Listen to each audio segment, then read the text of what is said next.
അനുചരണം.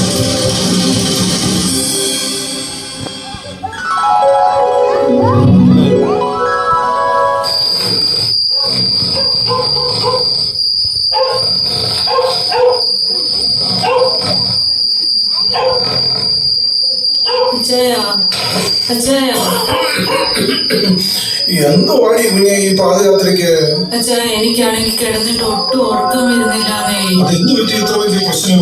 നമ്മുടെ തൊമ്മിച്ചിന്റെ ഫീസ് നാളെയല്ലേ അടയ്ക്കേണ്ടത്? നമ്മുടെ കയ്യിൽ പൈസയായിട്ട് ഒന്നും ഇരിപ്പില്ലല്ലോ. ഇത് കിടക്കാൻ നേരത്തെ ഞാൻ പറഞ്ഞതല്ലേ, ദൈവം നമുക്ക് വേണ്ടി കരുതും. എന്റെ അച്ഛാ, എനിക്കാണെ ആദ്യം കയറിയിട്ട് എന്തോ പോലെ. നമുക്കൊന്ന് പ്രാർത്ഥിച്ചാലോ അച്ഛാ? എങ്കിൽ എഴുന്നേറ്റ് നമുക്ക് പ്രാർത്ഥിക്കാം ദൈവത്തോട്. കർത്താവേ, സ്തോത്രം സ്തോത്രം സ്തോത്രം സ്തോത്രം സ്തോത്രം. നിന്നെ വിളിച്ചവനുണ്മയുള്ളോ, കണ്ണീൻ മണി പോലെ കാത്തിടുവേ.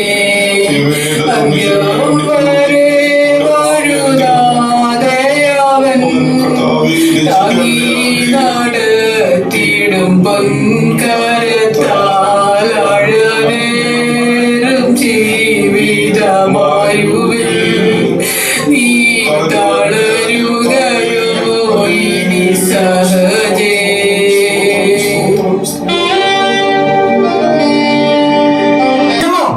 ചിന്നമ്മേ, എന്റെ മൊബൈൽ അവിടെ കൊണ്ട് വെച്ചേക്കോടി. ചർച്ച് ഗ്രൂപ്പിൽ പാസ്റ്റർ മെസ്സേജ് ഇട്ട് കാണും. ചുമ്മാതെങ്കിലും രാമൻ അടിക്കട്ടെ. എന്റെ പൊന്നു മനുഷ്യ, നിങ്ങളോട് 100 തവണ പറഞ്ഞിട്ടുണ്ട് എന്നെ ചിന്നമോ ചിന്നമോ എന്ന് കിടന്ന് ചുമ്മാ വിളിക്കല്ലെന്ന്. അയ്യോ, എന്റെ നേരെ എന്തിനാ നീ കത്തി കൊണ്ട് പറഞ്ഞു വരുന്നത്? ഞാൻ എന്റെ മൊബൈലല്ലേ ചോദിച്ചത്. നിന്റെ പേര് ചിന്നമ്മ ഞാൻ ഇട്ടതല്ലോ. നിന്റെ അപ്പനും അമ്മയുടെ പേരല്ലേ. പിന്നെ ചിന്നമ്മ എന്നല്ല ഞാൻ എന്തുവാടി വിളിക്കേണ്ടി? നിങ്ങളുടെ അപ്പനും അമ്മയും നിങ്ങൾക്ക് തൊമ്മിച്ചൻ എന്നല്ലേ പേരിട്ടെ? എന്നിട്ട് ഞാൻ നിങ്ങളെ എന്താ വിളിക്കുന്നത്? ടോം ടോം എന്നല്ലേ? അതേപോലെ നിങ്ങൾക്ക് എന്നെ ചിന്നു ചിന്നു എന്ന് വിളിച്ചൂടെ? എല്ലാവരുടെയും മുന്നിൽ ചിന്നു ടോം ചിന്നു ടോം. എന്ത് നല്ല പേരാ അത്. പിന്നെ കല്യാണം കഴിഞ്ഞ് 10-18 വർഷമായി. അവർക്ക് 40 വയസ്സുമായി. ഇപ്പോഴും ആഴ്ചയ്ക്ക് 2 പ്രാവശ്യം മുടിയും കറപ്പിച്ച് കുട്ടിയിട്ടുണ്ട് നടക്കുന്ന ചിന്നു. എന്താ ടോം ഈ പിറുപിടുത്തോണ്ടിരിക്കുന്നത്? അല്ല, എന്റെ ചിന്നു എന്ന് പറയുന്ന പേര് വളരെ നല്ല പേരാന്ന് പറയുമായിരുന്നു. ആണോ ടോം? ചിന്നു നല്ല പേരാണോ? പിന്നെ വളരെ നല്ല പേരല്ലേ. ജിലേബിയുടെ പണ്ടെങ്കിൽ മുട്ടക്കറി കഴിച്ച പോലെയുള്ള പേര്. നല്ല പേര്. ഈ പേരൊക്കെ വെട്ടിച്ചുരുക്കി വലിയ മോഡേൺ ആകുമ്പോൾ നീ ഒന്ന് ആലോചിക്കുന്നത് നല്ലതാണ്. നിന്റെ അപ്പനും അമ്മ എന്തുമാത്രം ചാണകം വാരി പശുവിനെ കറന്നിട്ടുമാണ് നിന്നെ ഈ രീതിയിലാക്കിയത് നിനക്ക് അറിയാമോ? അയ്യടാ, ആരായി പറയുന്നേ? നിങ്ങളെ അങ്ങനെ തന്നെയല്ലേ നിങ്ങളുടെ അപ്പനും അമ്മയും വളർത്തിയത്? പിന്നെ ഒരു വ്യത്യാസമുണ്ട്. അവർ അവരുടെ ഇല്ലായ്മയിൽ കർത്താവിനെ സേവിച്ചു. നിങ്ങളോ വലിയ ആളാണെന്നുള്ള അഹങ്കാരം എല്ലാവരോടും. നിനക്ക് ഇത്രയൊക്കെ പ്രസംഗിക്കാറിയോ? അങ്ങനെയാണെങ്കിൽ അടുത്ത ഓഗസ്റ്റിൽ നടക്കുന്ന IPF കോൺഫറൻസിൽ നിനക്കൊരു ചാൻസ് തരാം. എന്റെ വഴി റെക്കമെൻഡേഷൻ ഞാൻ ജോസ് പാസിനോട് ചെയ്യുന്നുണ്ട്. ഓ ശരി, സംസാരിച്ചിരിക്കാൻ സമയമില്ല. നിങ്ങളുടെ ഫോൺ നിങ്ങൾക്ക് കിട്ടിയല്ലോ? അതൊക്കെ കിട്ടി. നിന്നോട് സംസാരിച്ചിരുന്ന സമയം പോയത് പറഞ്ഞില്ല. എനിക്ക് ഓഫീസിലോട്ട് പോകാൻ സമയമായി. ആഹാ, നിങ്ങൾ പുറത്തോട്ട് പോവാണോ? എന്നാ പിന്നെ എന്നെ ആ റോസ്റ്റീവ് ബ്യൂട്ടി പാർലറിലേക്ക് ഒന്ന് ഇറക്കിയേക്കോ? ഇന്ന് സെക്കൻഡ് സാറ്റർഡേ അല്ലേ? ഇന്നില്ലേ നമ്മുടെ ചർച്ചിന്റെ 12 hours പ്രയർ ഉള്ളത്? നീ രാവിലെ ഏത് ഊട്ടി പാർലറിലോട്ടാടി പോകുന്നു? ഈ ഉപദേശിക്കുന്നൊന്നും എടി, പ്രാർത്ഥന എന്നും പറഞ്ഞാൽ അവിടെ പോയിരുന്ന 2 മണിക്കൂർ വെറുതെ പോകും. ഈ പാടുന്ന പാട്ടും പ്രാർത്ഥനയൊക്കെ നമുക്ക് അറിയാത്ത കാര്യമാണോ? വേണമെങ്കിൽ കുറച്ച് വചനങ്ങൾ നമുക്ക് പാസ്റ്റർ അങ്ങോട്ട് പറഞ്ഞു കൊടുക്കാനും നമുക്കറിയാം. ആ 2 മണിക്കൂർ ഓഫീസിൽ പോയിരുന്ന 4 മണിക്കൂറിന്റെ കാശ് നമുക്ക് കിട്ടൂടി. എന്റെ പൊന്നു മനുഷ്യ, നിങ്ങൾ ഇത്രയും ഓവർ ടൈം ചെയ്തിട്ട് ഒന്നിനും തികയുന്നില്ലല്ലോ. എടി ചിന്നു ടോമേ, നീ മുടി കറുപ്പിച്ച് മുഖം വെളുപ്പിച്ച് കുടുംബം വെളുപ്പിച്ച് കാശ് തിരിച്ചു പിടിക്കാനാ ശനിയാഴ്ച ഞാൻ ഓവർ ടൈം ചെയ്യാൻ പോകുന്നത്, അറിയാമോ?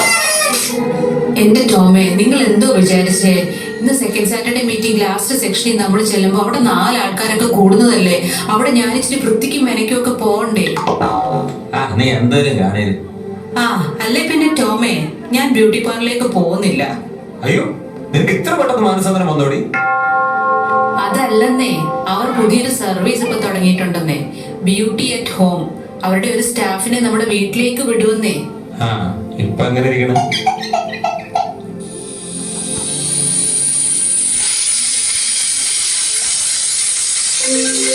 രാവിലെ തന്നെ വിളിക്കണം.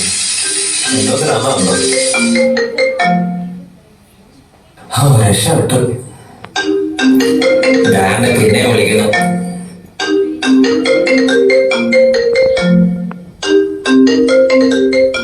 Hello, praise the Lord pastor. Praise the Lord Tom ബ്രദറെ. സന്തോഷമായിട്ടിരിക്കുന്നു പാസ്റ്റർ. ഞാൻ വിളിച്ചത് നമ്മുടെ ഇന്ന് സെക്കൻഡ് സാറ്റർഡേ മീറ്റിംഗ് ആ വിവരം അറിഞ്ഞായിരുന്നോ? നമ്മുടെ ഗ്രൂപ്പിൽ മെസ്സേജ് ഇട്ടിട്ടുണ്ടായിരുന്നോ? മെസ്സേജ് കണ്ടായിരുന്നു മാസ്റ്ററെ. ആരെയും കാണുന്നില്ല. അപ്പൊ ഞാനിങ്ങനെ ഓരോരുത്തരായിട്ട് ഇങ്ങനെ വിളിച്ചുകൊണ്ടിരിക്കുക. മീറ്റിംഗ് തുടങ്ങി. അത് പാസ്റ്ററെ, ഇന്ന് നമ്മുടെ ചിന്നുവിന് അർജന്റായിട്ട് ഒരു ഗസ്റ്റ് വീട്ടിൽ വന്നിട്ടുണ്ട്. അതുപോലെ തന്നെ എനിക്ക് ഓഫീസിൽ അർജന്റായിട്ട് കുറച്ച് പണി തീർക്കാനുണ്ട് പാസ്റ്ററെ. അത് ടോം ബ്രദറെ, അതിഥി സൽക്കാരം ഒക്കെ നല്ലതാ. പക്ഷെ നമ്മുടെ പ്രാർത്ഥനയുള്ള ദിവസം അതൊന്ന് ശ്രദ്ധിക്കുന്നത് നല്ലതാ. നോഹയുടെ കാലത്ത് ഇതുപോലെ തിന്നു കുടിച്ചും ജനം ആ നാടുകളെ നശിപ്പിച്ചു. ഞാൻ പറയാനുള്ളത് പറഞ്ഞേ. ആ ദൈവം അനുഗ്രഹിക്കട്ടെ. Okay pastor, Lal Salaam. ആ ഓക്കെ ഓക്കെ.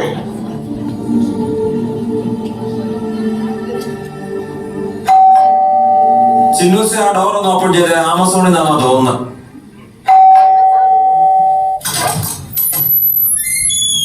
ആ ഇതാരാ, പാപ്പച്ചാനോ? ആ ചിന്നു ഇന്ന് മീറ്റിങ്ങിനൊന്നും പോയില്ലേ? ഓ ഇല്ല ചായ, കുറച്ച് തിരക്കായി പോയി. ആ അതിരിക്കട്ടെ, നമ്മുടെ തൊമ്മിച്ചൻ എന്ത് ചെയ്യേ? ഇവിടെ ഉണ്ട് ചായ, കയറി വാ. ആ ഇതാര്, പാപ്പച്ചാനോ? വന്ന കാലം ഇരിക്കാൻ നിക്കച്ച. അല്ല ഇരിക്കച്ച.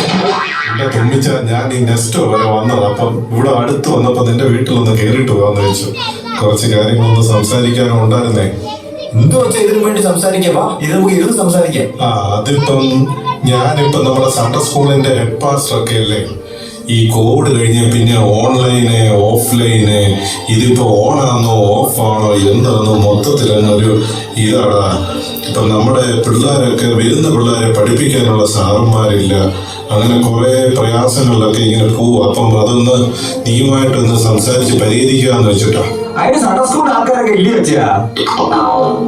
നമ്മുടെ ടിവി മോൻ എന്ത് ചെയ്യും? അവനെ ഇപ്പൊ ചർച്ചിലൊന്നും അങ്ങനെ കാണുന്നില്ലല്ലോ. അച്ഛൻ എന്ത് വെച്ച് പറയുന്നേ? കോവിഡിന് ശേഷം പിള്ളേരൊക്കെ ഹൈടെക് ആച്ചാ. അത് മാത്രമല്ല, അവൻ ഇപ്പൊ ഹയർ സ്റ്റഡീസിനൊക്കെ വേണ്ടി പ്രിപ്പയറും ചെയ്തോണ്ടിരിക്കുക. നമ്മുടെ സൺഡേ സ്കൂൾ അധ്യാപകരുടെ ഒരു കുറവ് വന്നപ്പം നമ്മുടെ കുഞ്ഞല്ലേ അവൻ 10-12 ക്ലാസ് സൺഡേ സ്കൂൾ പഠിച്ച ആത്മീയ നിലവാരമുള്ള ഒരു കുഞ്ഞെന്നുള്ള നിലയിൽ നമ്മുടെ കുഞ്ഞുങ്ങൾ വളരട്ടെ എന്നുള്ള നിലയിൽ അവനെ ഉൾപ്പെടുത്താമെന്ന് ഞാൻ കരുതി. അതുകൊണ്ട് നിങ്ങളോടൊന്ന് ആലോചിക്കാമെന്ന് വെച്ചാ തൊമ്മിച്ചാ ഞാൻ വന്നേ. അച്ഛാ, എന്റെ മോൻ ടിവിയെ കുറിച്ച് എന്താന്ന് വെച്ചാ പറയുന്നേ? അതേടാ മോനെ. അച്ഛാ, സൺഡേ സ്കൂള് മാത്രം വന്നുകൊണ്ടൊന്നും അല്ല, അതിന്റെ വളർത്തു ഗുണം കൂടെ. നീ എന്താന്നേലും അവനോടൊന്ന് സംസാരിക്കുക. നമുക്കൊരു ടീച്ചറും ആവശ്യമുണ്ട്. അവനെ പോലെ ഒരാളെയാ വേണ്ടി. എന്റെ പൊന്നച്ഛാ, ഞാൻ അവനോട് സംസാരിക്കാനൊന്നും പോത്തൊന്നുമില്ല. പിള്ളേർ അവരുടേതായിട്ടുള്ള ലെവലിൽ പോയിക്കൊണ്ടിരിക്കുക. അവന്റെ റൂമിലോട്ട് അച്ഛാന്ന് കയറി നോക്കണം. അതെന്താണ് അവന്റെ റൂമിൽ എത്ര പ്രത്യേകത? അതോ, ഞാൻ അവന്റെ റൂമിൽ കഴിഞ്ഞ ദിവസം വെറുതെ ഒന്ന് കയറിയപ്പോ കിട്ടിയത് അച്ഛൻ 5-6 പടമൊക്കെ. അച്ഛാ നോക്ക്, അച്ഛന് പരിചയമുള്ളവരല്ലോ. ഈ പടം കണ്ടിട്ട് ഏകദേശം ഗദരദേശത്തെ ഭൂതഗ്രസ്തന്റെ കൂട്ടൊക്കെ ഉണ്ടല്ലോ. അല്ല, പഴയ നിയമ ഭക്തന്മാരൊക്കെ ആയിരിക്കും. നമ്മുടെ കുഞ്ഞുങ്ങളുടെയൊക്കെ ഒരു വളർച്ചയെ. അച്ഛൻ മത്തം കുത്തിയ കുമ്പളം മുളക്കത്തല്ലോ.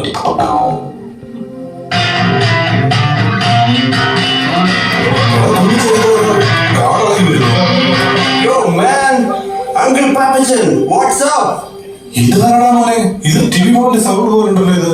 കോവിഡ് കഴിഞ്ഞതിന് ശേഷം ഇവിടുന്ന് ബാർബർ ഷോപ്പ് ഒന്ന് ഓപ്പൺ ആക്കിയില്ലേ? ഇവൻ ആകെ അങ്ങ് ആള് മാറിയല്ലോടാ. ഇത് അച്ഛൻ നേരത്തെ അച്ഛനോട് ഞാൻ പറഞ്ഞ എന്റെ മോൻ ഹൈടെക് ആയിരുന്നു. ഏതാ നമ്മൾ ആലോചിച്ച കാര്യം ഒന്നും ഇനി അവനോട് പറയണ്ട. ഞാനിവിടെ വന്നിട്ടുമില്ല, നമ്മളൊന്നും സംസാരിച്ചിട്ടുമില്ല. കല്യാണാലോചന അതൊന്നും അല്ല മോനെ. തൊമ്മിച്ച, എങ്കിൽ പിന്നെ ഞാൻ അങ്ങോട്ട് ഇറങ്ങട്ടെ.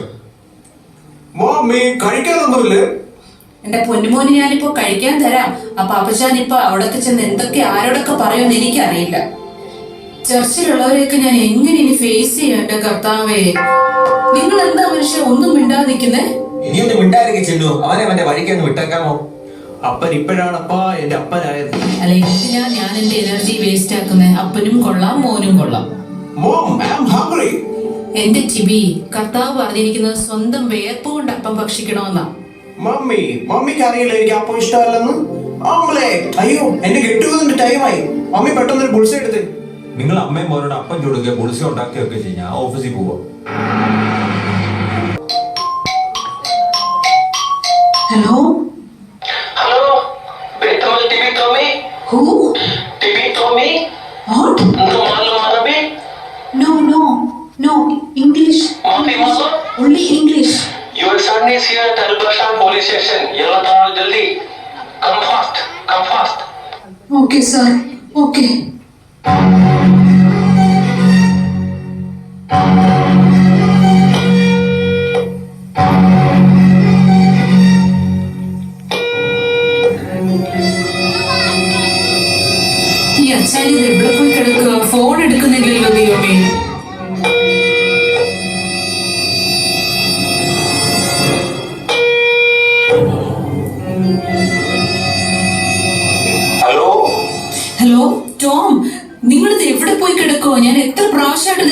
വിളിക്കുക. ഞാൻ ഓഫീസറായിട്ട് കാര്യം പറ. നിങ്ങളെ കിട്ടാഞ്ഞിട്ട് ഞാനിപ്പോ ഇറാഖ് രഞ്ജിയെ വിളിച്ചു. നമ്മുടെ മോന്റെ കാര്യം നിങ്ങൾ വല്ലതും അറിഞ്ഞോ? എനിക്കിപ്പോ വർഷ പോലീസ് സ്റ്റേഷനിൽ നിന്ന് ഒരു കോള് വന്നേ. അതെന്നെ, നമ്മുടെ മോനെ അവരവിടെ എന്തോ കേസിന് പിടിച്ചു വെച്ചേക്കുവാണെന്ന്. എനിക്കൊന്നും മനസ്സിലാവുന്നില്ല ചായ. അല്ല ചായ, അച്ഛൻ എന്തായാലും ഒന്ന് വർഷ പോലീസ് സ്റ്റേഷനിലോട്ടൊന്ന് പോയി. എനിക്കാണെങ്കിൽ ഇവിടെ ഇറങ്ങാൻ പറ്റത്തില്ലെന്നേ. ഇല്ലെന്നേ, എന്റെ മുഖത്ത് ഇപ്പൊ ഫേസ് പാക്ക് ഇട്ടതേ ഉള്ളൂ. അവര് പറഞ്ഞ് 2 മണിക്കൂർ കഴിഞ്ഞ് കഴുകി കളയാവുന്ന.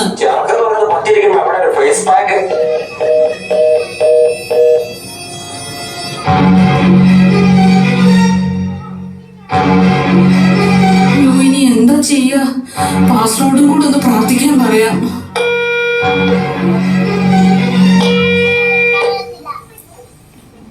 ഹലോ, ഹലോ, പാസ്വേഡാണോ? ആണോ?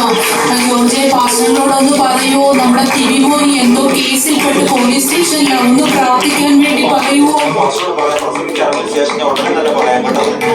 ശരി ജോർജെ, ശരി ശരി ശരി ശരി ശരി. Okay okay okay. A few moments later.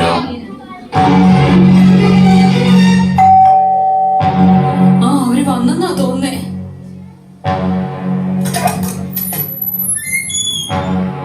Mummy, എന്റെ എല്ലാം പോയി മമ്മി. എന്റെ ഡ്യൂക്ക് 250 പോയി മമ്മി. എന്റെ എല്ലാം പോയി മമ്മി. നിന്റെ മുടി എന്തിയടാ മോനെ? അത് ഒരു വെട്ടി മമ്മി. ഇനി അങ്ങനെ നടന്നാ പിടിച്ച് അകത്തിടുമെന്നാ പറഞ്ഞേക്കുന്നത്. രഞ്ജി ബ്രദറെ, എന്തോ പറ്റിയത് അവന്? എന്റെ അമ്മമ്മോ ഒന്നും പറയണ്ട.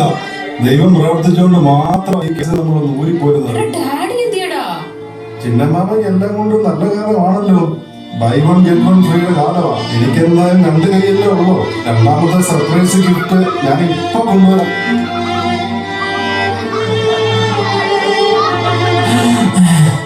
അയ്യോ രഞ്ജി, ഒന്ന് വെറുതെ പഠിക്കണേ. ഇത് എവിടെ പഠിക്കാൻ? മൊത്തം ബ്ലാസ്റ്റർ അല്ലേ? എടി ചെന്ന് നോക്കിക്കാതെ പഠിക്കടി. ഡാഡി പോട്ടെ ഡാഡി. നീ പോടാ, നീ കാരണം ഞാൻ ഇപ്പൊ പടമാണ്. അയ്യോ, നിങ്ങൾക്ക് എന്തോ പറ്റി? എന്താ പറ്റാറായത് കൂടുതല്? നീ ആ ഷേഖ് സാറിനോടുള്ള ജുമേറക്കുള്ള എക്സിറ്റിന്റെ അവിടെ ഒരു ഡിവൈഡർ കണ്ടിട്ടുണ്ടോ? ആ, കണ്ടിട്ടുണ്ട്. എന്നാ ഞാൻ അത് കണ്ടില്ല. അപ്പുറത്തിനിടയ്ക്ക് ഒന്നും കണ്ടില്ല. എന്നിട്ട് എന്താ അവനാ വണ്ടി പോയി ഡിവൈഡർ ഇടിച്ച് തല കൂട്ടി മറിഞ്ഞ് ഈ പരുവത്തിലങ്ങ് ഇനി എത്താൻ പറ്റി. എന്റെ കർത്താവേ, നീ എത്ര നാളെ ഓട്ടം ചെയ്താൽ ഈ കടമൊക്കെ ഒന്ന് വീട്ടാൻ പറ്റും. എന്റെ ദൈവമേ, മീറ്റിങ്ങിന് ദൈവത്തെ കളിപ്പിച്ചുകൊണ്ട് നടന്നതിന്റെ ഈ അനുഭവിക്കുന്നത് നമ്മള്. അതെ അച്ചായ, വളരെ ശരിയാ. Praise the Lord. Praise the Lord pastor, praise the Lord. Pastor കയറി വന്നാട്ടെ, അവരകത്തുണ്ട്. തൊമ്മിച്ചായ, ഇത് എന്ത് പറ്റി? പാസ്റ്റർ ഇപ്പോഴെങ്കിലും വന്നല്ലോ. രാവിലെ ഞാൻ തൊമ്മിച്ചനെ ഫോൺ ചെയ്ത് പറഞ്ഞതല്ലേ, ഇതിന്റെ വലിയ ആവശ്യം ഉണ്ടായിരുന്നോ? പാസ്റ്റർ, ഇനി പഞ്ചറാവൊരു സ്ഥലം കൂടില്ല. പാസ്റ്ററിന് കുത്തുവാക്കൂടെ പറഞ്ഞ എന്നെ മൊത്തത്തിൽ തളത്തല്ലേ. എന്റെ തൊമ്മിച്ച, എത്ര പ്രാവശ്യം ഞാൻ നിങ്ങളെ ഉപദേശിച്ച അപ്പനെയും മകനെയും നിങ്ങൾ കേട്ടനുസരിച്ചില്ലല്ലോ. ഇന്ന് രാവിലെ കൂടെ ഞാൻ നിങ്ങളോട് ഉപദേശിച്ചതല്ലേ, ദൈവാലോചനയെ നമ്മൾ തുച്ഛീകരിക്കരുത്. ഇത്രയെ സംഭവിച്ചോളല്ലോ. ബാലശിക്ഷ നൽകുന്നത് ഒരിക്കലും നമ്മൾ ദോഷത്തിനായിട്ടല്ല, ദൈവം നമ്മളെ സ്നേഹിക്കുന്നത് കൊണ്ടാണ്. ദൈവം ഒരു അവസരം കൂടെ നമുക്ക് തന്നിരിക്കണം. തിരുവനന്തപുരത്തിൽ ഇങ്ങനെ പറയുന്നുണ്ട്, ചട്ടത്തിന്മേൽ ചട്ടം, സൂത്രത്തിന്മേൽ സൂത്രം, ഇവിടെ അല്പം അവിടെ അല്പം. ഇങ്ങനെ ഒരു പൊത്തുവരുത്ത ജീവിതമല്ല തൊമ്മിച്ച ദൈവം നമ്മളെ കുറിച്ച് ആഗ്രഹിക്കുന്നത്. നിങ്ങളോട് സംസാരിക്കണമെന്ന് ഞാൻ കുറച്ച് ദിവസമായിട്ട് വിചാരിച്ചുകൊണ്ടിരിക്കുക. കോവിഡ് കഴിഞ്ഞ പിന്നെ നിങ്ങൾ ഈ പഴയ നിലവാരത്തിലൊന്നുമല്ല നിങ്ങൾ നിൽക്കുന്നത്. നിങ്ങൾ അല്പം പുറമോട്ടാ. ഇവനെ ഇങ്ങനെ കണ്ടതിൽ എനിക്ക് വളരെ സന്തോഷമുണ്ട്. ടിബിമോനെ, നിന്റെ മുടിയൊക്കെ കഴിഞ്ഞ ആഴ്ച ഞാൻ വന്നപ്പോ പറഞ്ഞല്ലേ ഒന്ന് വെട്ടി. നിന്നെ ഇങ്ങനെ കണ്ടതിൽ എനിക്ക് ഒത്തിരി സന്തോഷമുണ്ട്. ടിബിമോനെ, എന്താ പറ്റിയത് നിനക്ക്? ഒന്നും പറയേണ്ട പാസ്റ്റർ, എന്റെ കൂട്ടുകെട്ട് എന്നെ ചതിച്ചതാ. ദൈവം എന്നെ അതിൽ നിന്ന് വിടുവിച്ചു. ശരിയാ പാസ്റ്റർ, പാസ്റ്റർ പറഞ്ഞ എല്ലാം ശരിയാണ്. ഞാനൊരു അപ്പനെന്ന് നിങ്ങളെ തോൽവിയാണ് ഞാനിപ്പോ മനസ്സിലായി. ഇവൻ ആ റൂമിനകത്ത് കയറി കഥ അടച്ചത് തുറന്ന് കാണിച്ചു കൊടുക്കുമ്പോൾ ഞാൻ എല്ലാം നല്ല കാര്യം ചെയ്യുവാണെന്നാണ് പാസ്റ്റർ ചിന്തിച്ചത്. പക്ഷെ ഇതിന്റെയൊക്കെ പുറകിൽ ഇങ്ങനെ വലിയ വലിയ കെണികളിലേക്ക് അകപ്പെടുന്നത് ഞാൻ ഒരിക്കലും പ്രതീക്ഷിച്ചില്ല പാസ്റ്റർ. പിന്നെ നിങ്ങളുടെ കുടുംബമായിട്ടുള്ളത് കൊണ്ട് രണ്ട് കാര്യങ്ങൾ നിങ്ങളോട് ഞാൻ പറയാം. കഴിഞ്ഞ കുറെ നാളുകളായിട്ട് നിങ്ങൾ മനഃപൂർവ്വം പ്രാർത്ഥന കൂട്ടായ്മകളിൽ മുടക്കുന്നുണ്ട്. എല്ലാ മനുഷ്യർക്കും തിരക്കുകളുണ്ട് തോമിച്ച. പക്ഷെ നമ്മൾ ഓർക്കേണ്ട ഒരു കാര്യമുണ്ട്, നമ്മുടെ ജീവിതം ദൈവത്തിന്റെ ദാനമാണ്. ദൈവം നമുക്ക് നന്മകൾ തരുമ്പോൾ നമ്മൾ ഓർക്കേണ്ടത് സമയം കിട്ടുമ്പോഴൊക്കെ ദൈവസന്നിധിയിൽ കടന്നു ചെന്ന് സ്തോത്രയാകാം.